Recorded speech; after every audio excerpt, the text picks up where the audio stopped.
I stood in that cold courtroom, my fingers trembling slightly as I signed the divorce papers.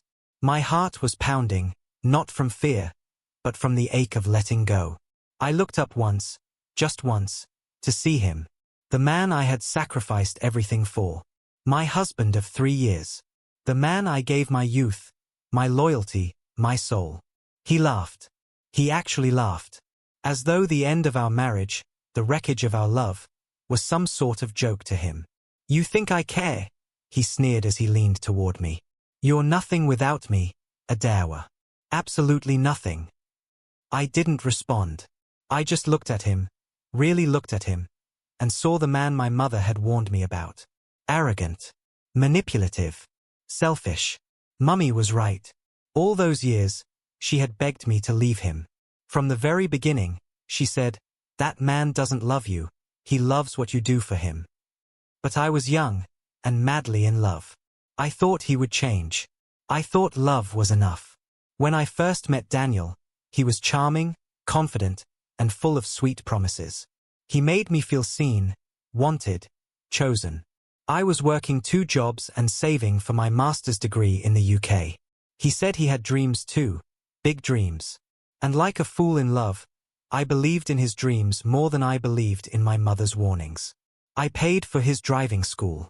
I supported his business idea with my savings. I cooked, cleaned, and worked late shifts just so he could rest. When we got married, I even sold my late father's land to support us. I gave that man everything. And in return, he gave me nothing but heartbreak. He cheated, lied, disrespected me in front of his friends. And worst of all, he made me feel like I wasn't enough. Still, I stayed. Until one day, I didn't. It was a cold, silent night. One of those nights where even the ceiling feels heavy. Daniel had returned home late again, smelling of perfume that didn't belong to me, with lipstick stains that didn't match my shade. He didn't even bother to hide it anymore. He just collapsed on the couch and snored like he owned the world. I sat on the edge of our bed in darkness, tears quietly rolling down my cheeks. My chest felt like a cage, my heart trapped in it, fighting to escape. How did I get here? How did the girl with dreams, fire, and ambition become a woman begging to be loved? Suddenly, my phone vibrated. It was a foreign number. Hello. I whispered. Hello, is this Ms. Adawa Adebayo? A crisp British voice responded. Yes, who is this? This is Harriet Mellins, legal representative for the estate of late Mrs. Margaret Williams, your late aunt. She named you as a beneficiary in her will. I blinked. My aunt? The one I used to send letters to as a teenager? I hadn't heard from her in years. My voice cracked as I asked, beneficiary, for what exactly? There was a pause. Then the woman spoke the words that would change everything. She left you £50,000, with specific instructions that it should go directly to you, and no one else. She said, and I quote, let this be the start of her new life. My breath caught in my throat. £50,000. I slowly turned to look at Daniel sprawled on the couch, his mouth open, snoring like a baby. If he found out about this money, he would drain it dry before I could even touch it. I closed my eyes and for the first time in a long time, I listened to myself. That small, quiet voice that had been screaming from deep within. Protect yourself. This man will ruin you. So, I didn't tell him. Not a single word. I booked a secret appointment with a financial advisor. Opened a foreign account. Transferred every single penny. I even got a passport and visa in place. Quietly, secretly, carefully. By day, I smiled like everything was fine. By night, I planned my freedom. I started gathering evidence of his infidelity. Screenshots, photos, timestamps. I met with a divorce lawyer, drafted documents, and built a case strong enough to make him leave with nothing. I no longer fought with him. I no longer cried. That confused him. He started to notice the change. You day okay? He'd ask. I'm fine, I'd reply with a gentle smile, while screaming inside, just wait. He didn't know the war I was preparing, not with fists, but with wisdom. And when the day finally came for the court hearing, I wore the same perfume I wore on our wedding day, not for nostalgia, but to remind myself of the woman I used to be. But this time, I was smarter, stronger, and silent. Daniel thought he had won when I signed those divorce papers. But little did he know, the real game had just begun. The courtroom echoed with the sound of finality. The judge's gavel came down like thunder, divorce granted. I felt nothing. No tears. No trembling. No turning back. Daniel stood just a few feet away from me, grinning like a man who had just won a jackpot. That smug smile again. The one that used to break me. The one that made me doubt my worth. But this time, it didn't touch me. Because he thought I was walking away empty-handed. "Be like say freedom sweet you, abi?" he whispered mockingly, leaning close as we exited the courtroom. "Go and enjoy your new life, broke and alone. You'll come crawling back when hunger reach your neck." I didn't answer. He chuckled and walked ahead of me, whistling proudly. His friends stood at the court entrance waiting for him, laughing, slapping his back, congratulating him for being free from a woman they claimed was too quiet, too soft, too ordinary. Then, it happened. One of his friends, Cheka, rushed over from across the street, panting and sweating. "Guy, you never hear?" Cheka shouted. "Adewa Don Hammer O. Her late auntie for UK leave 'em £50,000. The air shifted. The laughter died. Daniel's smile collapsed right before my eyes. He spun around to face me. "What is he talking about?" I looked him straight in the eye. Calm. Unshaken. "I guess you were too busy laughing at my tears to notice I had options."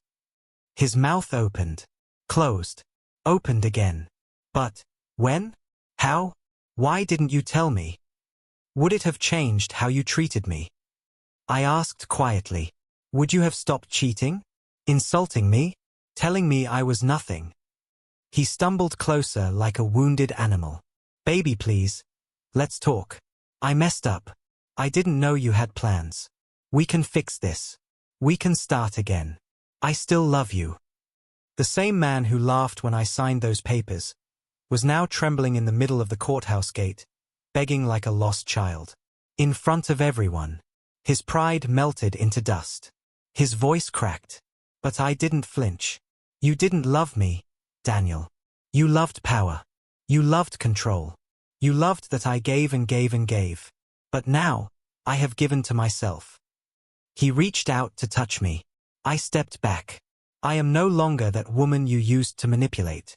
I am not your victim anymore. You're not coming back. Not now. Not ever." A crowd had gathered. People murmured. Some shook their heads in disbelief. Others smiled at the sweet taste of justice. Daniel sank to his knees, covering his face. I walked past him like a ghost from his past. That day, the hunter became the beggar. And for the first time in 3 years, I finally felt the sun on my face. By the time I arrived home, the sky was darkening, painting everything in hues of orange and gray. My steps were steady, but inside me, emotions swirled like a storm. I had walked out of a marriage, left behind years of heartbreak. And yet, what I was walking into felt unknown. As I reached the gate, it creaked open slowly, almost like it had been waiting for me. There she stood. My mother. Mama was barefoot, wrapped in her old wrapper and a faded blouse, her headscarf slightly tilted like she'd rushed out the moment she heard my footsteps. She was leaning on the wall, eyes full of unspoken prayers, hope, and pain. Our eyes met. And then, without a single word, she ran to me and pulled me into her arms. "My daughter, my baby, you did it," she whispered, holding me tighter than she ever had before. I broke. The tears came rushing out like a dam had finally shattered inside me. I cried, not just for the marriage I lost, but for the years I spent living half a life. For every silent night I cried into my pillow. For every insult I swallowed just to keep a man happy. She didn't ask questions. She just held me, rocking me like she used to when I was 5 and scared of thunderstorms. "Thank you, Jesus," she said over and over, her voice shaking. "Thank you for bringing my child back. For not letting that man destroy her completely." I pulled back slightly, staring into her tired but relieved eyes. Mama, you were right. About everything. I just didn't want to believe it. She touched my cheek, wiping my tears. Love is not blind, Adewa. Stubbornness is. But you've learned it now. And you're alive. You're strong. You've won. We sat together under the mango tree in our compound, just the two of us. I told her everything, the inheritance, the secret account, the courtroom drama, how Daniel begged in public like a madman. Mama laughed. Not out of spite, but from the kind of deep satisfaction only a mother knows. I told you, she said. I told you the day that boy mocked you in front of me, that his pride would be his fall. He was never a man. You made him one. I almost stayed. Mama, I whispered. I almost gave him a second chance when he begged. She looked at me and held my hand gently. And that is why I'm proud of you, not because you left, but because this time, you chose yourself. That night, for the first time in years, I slept like a child. No nightmares. No overthinking. No checking phones. No anxiety waiting for footsteps at 2 a.m. Just peace. Because finally, I was no longer someone's emotional punching bag. I was Adewa again, daughter of a strong woman, and woman of her own making. Months passed like pages in a book I had finally learned how to rewrite. I relocated to the UK quietly, no announcement, no social media post, no goodbye messages. I slipped out of the shadows of my past like a butterfly emerging from a cracked cocoon. London greeted me with cold air, unfamiliar streets, and strange accents, but I didn't mind. For the first time in years, everything was truly mine. My tiny flat was modest, just one bedroom and a worn-out carpet, but to me, it felt like a palace. No shouting, no emotional roller coasters, just silence and peace. I enrolled for my master's degree and restarted my small import business. With every step, I began to rediscover the woman I used to be. The woman with ambition, drive, and a gentle fire inside her that no man could dim. The money from my aunt's inheritance?